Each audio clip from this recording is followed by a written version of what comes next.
மூத்த பத்திரிகையாளர் திரு தராசு சியாம் இணைப்பில் காத்திருக்கிறார். வணக்கம் திரு தராசு சியாம். இந்த கூட்டணி குறித்து உங்களுடைய முதற்கட்ட பார்வை அரசியல் களத்தில் என்ன மாதிரி தாக்கத்தை ஏற்படுத்துன்னு பாக்குறீங்க? அதிமுக கூட்டணி அரசியல் களத்திலே அடுத்த கட்ட பாய்ச்சலுக்கு தயாராகிவிட்டது.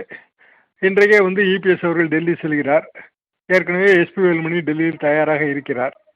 அதிமுக கூட்டணியிலே அதிமுக, பாரதிய ஜனதா, அன்புமணி தலைமையிலான பாமக, இது போக பிற சிறிய கட்சிகள் ஏற்கனவே இருப்பவைதான். தமாகவோ, ஐஜேகேவோ அல்லது புதிய நீதி கட்சியோ எல்லாமே ஏற்கனவே இருப்பவைதான். தொகுதி எண்ணிக்கையெல்லாம் பேசி முடித்திருப்பார்கள், இந்நேரம் பேசி முடித்திருப்பார்கள். அன்புமணி தலைமையிலான பாமகவும் டாக்டர் ராமதாஸ் தலைமையிலான பாமகவும் ஒரே கூட்டணிக்கு வருமா வராதா என்பதுதான் இப்போது கேள்வி. வர வேண்டும் என்று விரும்பினார்கள், ஆனால் வருவதாக தெரியவில்லை. காரணம், அன்புமணி அவர்கள் அந்த நிபந்தனையை விதித்து விட்டார் என்றுதான் நான் நினைக்கிறேன்.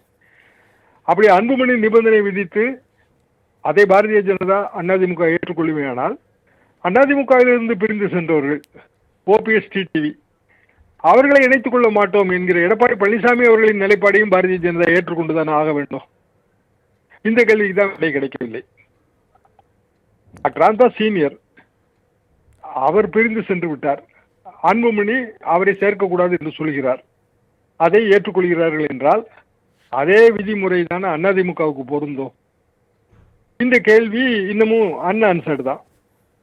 ஆனால் டிடிவி அவர்கள் சமீபத்தில் பேசியதை பார்த்தால், தேர்தல் நேரத்தில் துரோகின்லாம் பார்க்க முடியாதுன்னு சொன்னதை பார்த்தா அவர் இணைய தயாராக இருக்கிறாரோங்கிற சந்தேகம் இருக்கு. ஓபிஎஸ் எப்பவுமே அவருக்கு பிஜேபி பாசம் அதிகம், அவர் கண்டிப்பாக சேர்ந்து விடுவார். அப்படி என்றால் திமுகவுக்கு ஒரு கம்பல்ஷன் வருது, அவங்களும் விரைவாக அறிவிக்க வேண்டும் என்கிற ஒரு கம்பல்ஷன் வருது. பொதுவாக தேர்தல் நோட்டிபிகேஷன் அறிவிப்பாணை வந்த பிறகுதான் இந்த பேச்செல்லாம் தொடங்கும். அறிவிப்பாணை பிப்ரவரி கடைசியில தான் வரும். இப்போதே அதிமுக கூட்டணியை உறுதி செய்து விடுகிறது. இப்ப திமுகவும் உறுதி செய்ய வேண்டும். காங்கிரஸ் கட்சியில பல குரல்கள் கேட்கின்றன. ஆட்சியில் பங்கு, அதிகாரத்தில் பங்கு, தாவேக்காவுடன் கூட்டணி, ஆளாளுக்கு ஒண்ணுன்னு சொல்றாங்க. அப்படி என்றால் அதற்கும் ஒரு முற்றுப்புள்ளி வைக்க வேண்டிய கட்டாயம் திமுக அணிக்கு வருகிறது. எனவே தை பிறப்பதற்கு முன்பே வலியும் பிறக்கிறது, வலியும் பிறக்கிறது. அப்படின்னா தேமுதிக, அமமுக, ஓபிஎஸ் அவங்க கட்சியும் ஒன்னா சேர்ந்துருவாங்க அப்படின்னு சொல்றீங்களா? தேமுதிக அவங்க அதிக கடைசியில ராஜ்யசபா சீட்ல தான் நிற்பாங்க. அப்புறம் நம்பர் ஆஃப் எம்எல்ஏ சீட்டு. அன்புமணிக்கு ஒரு ராஜ்யசபா சீட்டு உறுதியளிக்கப்பட்டிருப்பதாக தான் தகவல் கூறுது. ஏன்னா அன்புமணி ராஜ்யசபா எம்பி ஆகணும். அதிமுக இருக்கிறதே 2 சீட்டு தாங்க. ராஜ்யசபா தேர்தல் நடந்தா, அதாவது நமக்கு புதிய ராஜ்யசபா 6 பேர் ஏப்ரல் மாதம் தேர்ந்தெடுக்கப்பட்டு போகணும், பதவி பிரமாணம் எடுத்துக்கிடணும். இப்போ மார்ச் கடைசியில தேர்தல் நடத்தணும், ராஜ்யசபா தேர்தல் நடத்தணும். இப்ப இருக்கிற கணக்குப்படி பார்த்தா திமுகவுக்கு 4 இடம், அதிமுகவுக்கு 2 இடம். ஆனா அது அமித்ஷா விரும்புறாரான்னு தெரியல. சட்டமன்றம் கலைக்கப்பட்டு புதிய தேர்தல் நடந்தா ராஜ்யசபா தேர்தல் நடத்தணும்னு அவசியம் இல்லை. அப்போ தேர்தல் அறிவிப்பாணை வந்த பிறகு முதல் கட்டமா வெஸ்ட் பெங்கால்ல தேர்தல் நடக்கும். வெஸ்ட் பெங்கால்ல தேர்தல் நடக்கும் போதே தமிழ்நாட்டுக்கும் சேர்த்து தேர்தல் நடத்தினாங்க அப்படின்னா ராஜ்யசபா தேர்தல் நடக்காது. இப்ப என்ன ப்ராமிஸ் கொடுத்தாலும் அது புதிய சட்டமன்றம் கூடும்போது தான் அந்த ப்ராமிஸ், அதாவது ராஜ்யசபா தேர்தல் ஜூன் மாதம் நடக்கும், இல்லைன்னா ஜூலை மாதம் நடக்கும், புதிய 2026 தேர்தல் முடிஞ்ச பிறகு. எனவே அதை ஓவர் கம் பண்ணிடுவாங்கங்கிற ஒரு பார்வை அரசியல் வட்டாரத்தில் இருக்கு. அமித்ஷா விருப்பம் அதுதான் சொல்றாங்க. இதெல்லாம் அடுத்தடுத்த கட்ட டெவலப்மெண்ட். இப்போதைக்கு என்ன நம்ம புரிஞ்சுக்கிடலாம்னா, அதிமுக கூட்டணி கிட்டத்தட்ட இறுதி ஆயிடுச்சுன்னு புரிஞ்சுக்கிடலாம். ஓபிஎஸ், டிடிவி நிலைப்பாடு, அது எடப்பாடி பழனிசாமி நிலைப்பாடு அவர் இன்னும் வெளிப்படையா சொல்ல மாட்டேன்றாரு.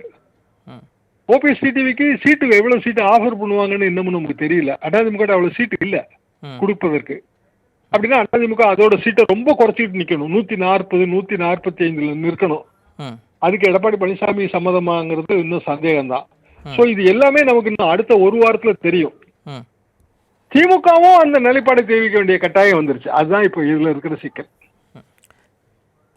அதே நேரத்தில் கடந்த முறை பாமக தரப்பில் கிட்டத்தட்ட 23 தொகுதிகளில் போட்டிட்டு இருந்தாங்க. இந்த முறை கட்சியில் பிளவு, அன்புமணி ராமதாஸ் தலைமையிலான கூட்டணி தான் இணைஞ்சிருக்கு. அப்படின்றப்போ வாக்கு வங்கி இன்னொரு பக்கம் பார்ப்பாங்க, அதன் இடஒதுக்கீடு குறையுமா இல்லை அதே அளவு இருக்கும்னு பார்க்கலாமா? 15லேருந்து 20 தொகுதிகள் ஒரு ராஜ்யசபா சீட் அப்படி பேசியிருப்பாங்கன்னு தான் நான் நினைக்கிறேன். காரணம், ராஜ்யசபா சீட்ல அன்புமணி அது அவருக்கு வேணும், அது கண்டிப்பாக அவர் மக்களவைக்கு போகணும், பாராளுமன்றத்துக்கு போகணும்னு விரும்புவார்.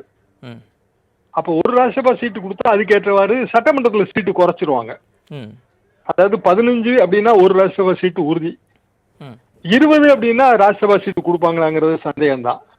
ராஜ்யசபா தேர்தல் நடக்குமாங்கிறது அடுத்த கட்ட சந்தேகம். ம் அப்போ தேமுதிகவும் அதே ஒரு ராஜ்யசபா சீட்டு கேட்கும். அப்போ அதிமுகவுக்கு நிஜமாவே இப்ப இருக்கிற ஸ்ட்ரென்த்துக்கே 2 ராஜ்யசபா சீட்டு தானே வரும். ம் ரெண்டையும் எப்படி மாத்து கட்சி கொடுப்பாங்க? அப்போ அதிமுகவில் இருக்கிறவங்களுக்கு நிலவரம் என்ன? அவங்களுக்கு ரொம்ப அதிருப்தி வருமே. இந்த பிரச்சனைகளை எல்லாம் அவாய்ட் பண்றதுக்கு ராஜ்யசபா தேர்தலையே ஜூன் மாதம் ஜூலை மாதத்துக்கு தள்ளி விட்டுட்டாங்கன்னா இந்த பிரச்சனை அவாய்ட் ஆகும். ஓகே. இந்த சட்டமன்ற தேர்தலில் சட்டமன்ற தொகுதிகளை விட அந்த ராஜ்யசபா சீட்டுக்காக தான் அந்த கூட்டணியில் கொஞ்சம் இழுபறி இருக்கணும் அப்படி எடுத்துக்கலாமா? அப்படிதான் எடுத்துக்கிடணும். ஏன்னா தேமுதிகவும் அதை தானே விரும்புது, ம் ராஜ்யசபா சீட்டு தானே விரும்புது. பிரேமலதாவுக்கோ இல்லைன்னா விஜயகாந்த் பையனுக்கோ ராஜ்யசபா சீட்டுங்கிறதா அவங்களோட விருப்பம்.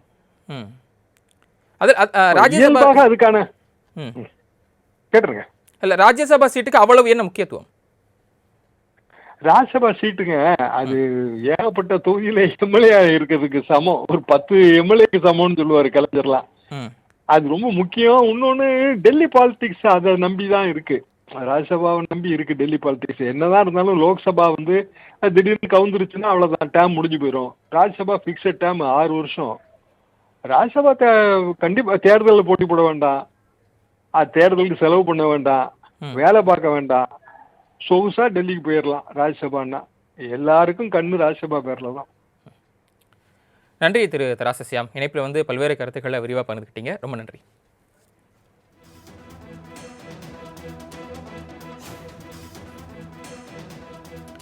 அதிமுக பொதுச் செயலாளர் எடப்பாடி பழனிசாமி தலைமையில் தற்போது பாமக கூட்டணி இறுதி செய்யப்பட்டிருக்கிறது. அன்புமணி ராமதாஸ் தலைமையிலான பாமக கூட்டணி இறுதி செய்யப்பட்டிருக்கிறது. தொடர்ந்து அடுத்தடுத்ததாக அமமுக, ஓபிஎஸ் தலைமையிலான அதிமுக, தேமுதிக உள்ளிட்ட கட்சிகளை தங்களது கூட்டணியில் இழுப்பதற்கான அடுத்த கட்ட நடவடிக்கையில் எடப்பாடி பழனிசாமி இறங்குவார் என்று பேசப்படுகிறது. அரசியல் களத்தில் ஒரு முக்கிய செய்தியாக பார்த்து கொண்டிருக்கிறோம்.